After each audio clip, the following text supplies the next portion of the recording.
క్రైస్తవ సంఘమా ఏ రాజకీయ పార్టీ నీదని ఎందుకు అడిగాను అనుకుంటున్నావు? రాజకీయాల్లో తిరుగుతాం మనం. క్రైస్తవ సంఘమా హోసన్నా హోసన్నా అని మట్టలు పట్టుకొని ఈ ఆదివారం తిరిగిన వాళ్ళు నెల తిరిగే లోపు రాజకీయ పార్టీల వెనకాల తిరుగుతుంటే ఇంకేం దేంతో పాల్చాలి?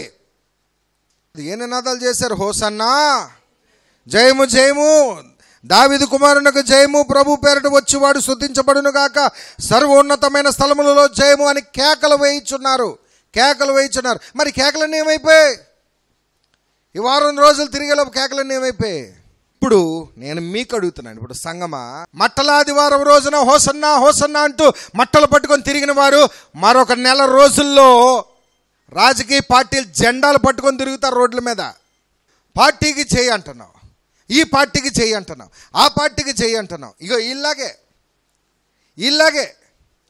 వీళ్ళు ఎలాగైతే హోసన్నా హోసన్నా అని కేకలేశారో, ఒక 5 రోజుల్లో సిలువేసేయండి అతన్ని, మాకు బరబ్బయ్య కావాలి, ఇతడొద్దు.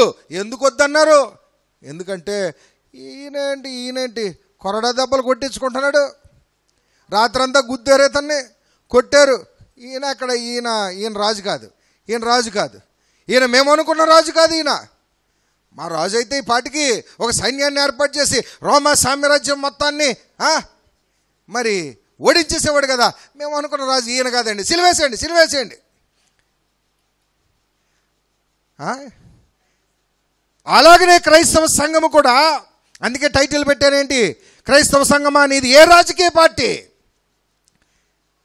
హోసన్నా హోసన్నా అని మట్లాదివారం రోజున కేకలు వేసి ఇదిగో నెల రోజుల తర్వాత క్యాన్వాసింగ్లో తిరుగుతుంటావు జెండా పట్టుకొని, ఈ పార్టీకి చేయి, ఆ పార్టీకి చేయి అని.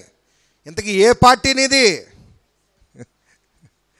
ఏ పార్టీ నీది? నీది ఏ రాజ్యం? తేల్చుకో సంగమా. ఇది భయంకరమైన దుస్థితి. నువ్వు వెచ్చగానే నుండు, చల్లగానే నుండు, నులువెచ్చగా అటు ఇటుకు చెందకుండా 2 గోడల మీద, 2 కాళ్ళ మీద, 2 పడవల మీద. అర్థమవుతుందా? నీ మాట నిలకడగా ఉండాలి, నువ్వు ప్రభు పక్షాన్ని ఉండాలి. నువ్వు జీవవాక్యాన్ని చేత పట్టుకున్నావు. ఏంటిది? జీవవాక్యం. ఈ వాక్యం మన బ్రతుకులు మారుస్తుంది.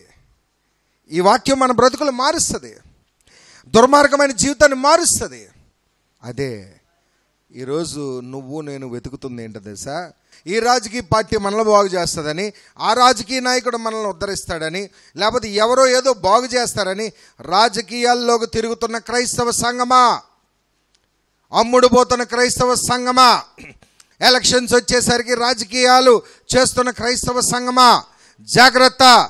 యేసయ్య చెప్పుతున్న మాట గమనించు. ఏ రాజ్యాధికారమైనా దేవుడి ఇవ్వందే ఏది రాదు. దేవునికి స్తోత్రం చెప్పు. క్రైస్తవ సంఘమా, ఓట్ల ఎలక్షన్లో సంఘస్థులారా, మీరెవరైనా ₹1 కూడా తీసుకోవడానికి వీలు లేదని ప్రభు పేరట ఆనబెట్టి చెప్తున్నాను. వింటున్నారా అమలారా? ప్రతి సంవత్సరం చెప్తున్నాను నేను. ఇది ప్రతి ఎలక్షన్స్కి నేను చెప్తున్నాను. మీరు రాజకీయ పార్టీల దగ్గర ఏ రాజకీయ పార్టీ అయినా సరే దయచేసి అన్యాయపు సొమ్మును మీరు తీసుకోవద్దు. మీ దాకా వచ్చారనుకో, ఓకే, వారు తీసుకొచ్చినా సరే ప్రేమతో తిరస్కరించండి. ప్రేమతో ఏమని? అయ్యా మాకు వద్దండి, మేము ఎటువంటి డబ్బులు తీసుకోమండి, దయచేసి మమ్మల్ని ఇబ్బంది పెట్టకండి అని ₹1 కూడా మీరు తీసుకోవద్దు. మీ నీతిని అమ్మేసుకోవద్దు. మన రాజ్యము నీతి సూర్యుడని యేసయ్య రాజ్యం. దేవునికి స్తోత్రం చెప్పండి. మనం ఎవరిని నిందించొద్దు, మనం మాత్రము తిరస్కరిద్దాం. దయచేసి మర్యాదగా ఎవరిని కూడా దూషించొద్దు, ఎవరిని కూడా వ్యత్యాసం చూపించొద్దు. దానికి దీనికి కూడా కొమ్ముకాయకండి. ఎవరికి కొమ్ముకాయకండి. మీరు ప్రభు పక్షాన్ని నిలబడండి చాలు. దేవునికి స్తోత్రం చెప్పండి. రాజకీయ పార్టీలకు కొమ్ముకాయకండి. క్రైస్తవ సంఘమా, మళ్ళీ చెప్తున్నాను, క్రీస్తుని తీసుకెళ్ళి, క్రైస్తవ సువార్తను తీసుకెళ్ళి రాజకీయ పార్టీలకి ముడిపెట్టకండి. ఏ రాజకీయ పార్టీ క్రైస్తవ రాజకీయ పార్టీ కాదు, ఎన్నటికీ కానేరదు. ఆ రాజకీయ నాయకుడు క్రైస్తవుడు అన్నంత మాత్రాన ఆ పార్టీ ఎంత మాత్రానికి క్రీస్తుకు సంబంధించింది కాదు. మళ్ళీ చెప్తున్నాను, ఇప్పుడు లోకమంతా చెప్పుకుంటుంది ఏంటంటే ఒక రాజకీయ పార్టీ క్రైస్తవుడైనంత మాత్రాన అది క్రైస్తవ పార్టీ అనుకుంటూ క్రీస్తు సువార్తను ఆ పార్టీకి ముడిపెడుతున్నారు. మళ్ళా చెప్తున్నాను, యేసు ప్రభు అన్న మాట ఏంటి? నా రాజ్యము ఈ భూ సంబంధమైనది కాదు అన్నాడు ఆయన. ఏ రాజకీయ పార్టీకి క్రైస్తవ్యానికి సంబంధం లేదు. ఏ రాజకీయ నాయకుడికి క్రైస్తవ్యానికి సంబంధం లేదు. రాజకీయాలు క్రైస్తవ్యంలోకి తీసుకురాకండి, పెట్టకండి. దయచేసి మీరు నీతిగా నిలబడండి, ప్రభు పక్షాన ఉండండి. మన హక్కును మనకిచ్చిన దేవుడిచ్చిన భాగ్యాన్ని వాడుకోండి. రాజకీయం వేరు. లోకములో సుపరిపాలన అందించే వారిని ఎంచుకోండి. అది ఎవరెవరండి నీ వ్యక్తిగత నిర్ణయం. అది సామూహికంగా సంఘములో కూడా చర్చించుకోకండి, డిస్కస్ చేసుకోకండి. నాది ఈ పార్టీ, నీది ఈ పార్టీ, నేను వీళ్ళకి వేస్తున్నాను, నా నాలుగు వేస్తున్నాను. ఇటువంటి డిస్కషన్స్ కూడా సంఘములో మీ కుటుంబాల మధ్య కానీ మీ యొక్క వ్యక్తిగత స్నేహాల మధ్య కానీ రాకూడదు.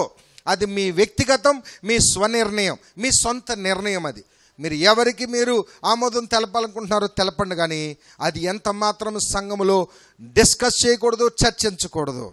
రెండవది, ఎటువంటి రాజకీయ పార్టీలు నినాదాలు చేస్తూ ఆ టోపీలు పెట్టుకొని ఆ జెండాలు పట్టుకొని ఆ ఊరేగింపుల్లో సంఘస్థులు ఎవరు కనిపించకూడదు. మళ్ళీ చెప్తున్నాను, గొడుగులు పట్టుకొని ఇంకా టోపీలు పెట్టుకొని జెండాలు పట్టుకొని వాళ్ళు ఇచ్చే బ్యాగులు పట్టుకొని అమ్మ అన్ని పార్టీలకి తిరిగేస్తారు.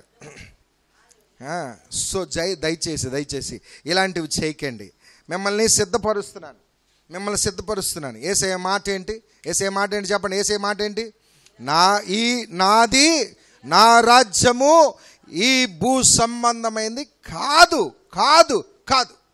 మరి ఈరోజు ఉన్న క్రైస్తవ సంఘం, మాకు నాయకుడు కావాలి, మాకు రాజకీయ నాయకుడు కావాలి. క్రైస్తవ సంఘాల్లో మీటింగుల్లో రాజకీయ నాయకులు, క్రైస్తవ సంఘాల మీటింగుల్లో రాజకీయ ఎజెండా, క్రైస్తవ సంఘాల మీటింగుల్లో పాస్టర్స్ మీటింగుల్లో రాజకీయ పొలిటికల్. ఇప్పుడు ఎలక్షన్స్ మూమెంట్ కదా, ఎక్కడ చూసినా రాజకీయ పార్టీ సంబంధించిన మీటింగులే జరుగుతున్నాయి. ఎందుకు? మాకేంటి లాభం? మాకేంటి లాభం? సంఘాలకి ఎంత పంచుతారు, మాకెంత డబ్బు ఇస్తారు, మా సంఘానికి ఎంత డబ్బు ఇస్తారు, మా ఊరికి ఎంత డబ్బు ఇస్తారు, మా పాస్టర్ గారికి ఎంత డబ్బు ఇస్తారు, మాకు పలానా సమస్యలు ఉన్నాయి, మీరేం తీరుస్తారు, మేమేం చెయ్యాలి, ఇదిగో మాకు ఇంత సంఘం ఉంది, మాకు ఇంతమంది ఉన్నారు, మాకు ఇంత జనబలం ఉంది, మీరు మాకు ఏం చేస్తారు, మా ప్రాంతానికి ఏం చేస్తారు?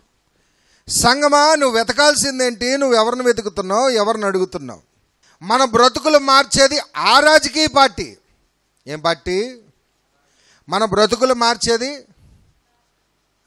తబితక్క, మన బతుకులు మార్చేది ఏ పార్టీ? యేసయ్య పార్టీ. దేవునికి స్తోత్రం. వండర్ఫుల్. జాగ్రత్త గమనించండి. మళ్ళీ చెప్తున్నాను, క్రైస్తవ సంఘానికి రాజకీయానికి సంబంధం లేదు. ఒక రాజకీయ పార్టీ క్రైస్తవులుగా ఉన్నంత మాత్రాన, లేకపోతే ఒక రాజకీయ పార్టీ క్రైస్తవులు కానంత మాత్రాన సంబంధం లేదు. రాజకీయమే, క్రైస్తవ్యమే. క్రీస్తు చెప్పిన బోధ వేరు, రాజకీయం వేరు. రాజకీయం ఎప్పుడు రాజకీయమే. అది లోక సంబంధమైనది. అది లోకములో మన బ్రతుకు తెరువు, మన అవసరతలు. ఖచ్చితంగా సుపరిపాలన అందించే ప్రతి ప్రభుత్వాన్ని మనము ప్రోత్సహించాలి. అది క్రైస్తవ పార్టీయా, క్రైస్తవ పార్టీ కాదా, లేకపోతే అందులో క్రైస్తవుడు ఉన్నాడా లేడా, అవన్నీ మనకు అనవసరం. అర్థమవుతుందా? సంఘాల్లో జాగ్రత్త గమనించండి. సంఘములో సంఘ నిర్వహణలో, సంఘ క్రమములో, సంఘములోకి క్రైస్తవ సంఘములోకి రాజకీయాలు రాకూడదు.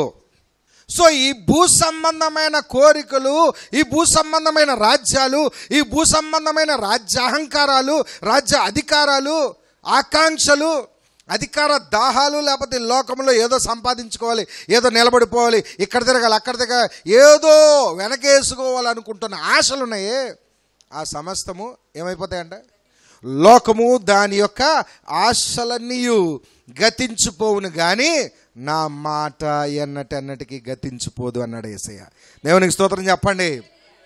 యేసయ్య మాటను పట్టుకుందాం. ఆ మాటే మన జీవితాన్ని బాగు చేస్తుంది. సో కాబట్టి యేసయ్య మాటను పట్టుకుందామా, లేకపోతే లోకములో రాజకీయ పార్టీలు పట్టుకుందామా? ఏది నీ రాజకీయ పార్టీ? యేసయ్య పార్టీ. దేవునికి స్తోత్రం చెప్పండి. సో కాబట్టి ఈరోజు హోసన్నా నినాదం చేసిన సంగమా, రేపు మళ్ళీ ఏ రాజకీయాల వెనకాల తిరుగుతావో పరీక్షించుకో. క్రీస్తుని బాహాటంగా మరలా సిలువేయొద్దు మన ప్రవర్తన ద్వారా. ఈరోజు మనం హోసన్నా అని చెప్పాం. రేపటి ఉదయం నుంచి, లేకపోతే ఈ రాత్రి నుంచే, ఈ మందిరం నుంచి బయటికి వెళ్ళిన తర్వాత, ఈ వీడియో చూసిన వెంటనే తదుపరి నీ ప్రవర్తన ఎలాగుందో పరీక్షించుకో. ఎన్నటన్నిటికీ ఈ లోకపు రాజ్యములు నిలబడవు, అవి శాశ్వతం కాదు. శాశ్వతమైన యేసయ్యతో ఉండు. యేసయ్య చెప్పిన నీతి మార్గంలో ఉండు. లోకానికి, రాజకీయానికి, క్రైస్తవ్యానికి ముడిపెట్టుకో. అది వేరు, ఇది వేరు. సంఘంలోకి, క్రైస్తవ్యంలోకి రాజకీయాన్ని తీసుకురావద్దు. నీ నీతిని కాపాడుకో. దేవుడు మిమ్మల్ని దీవించును గాక.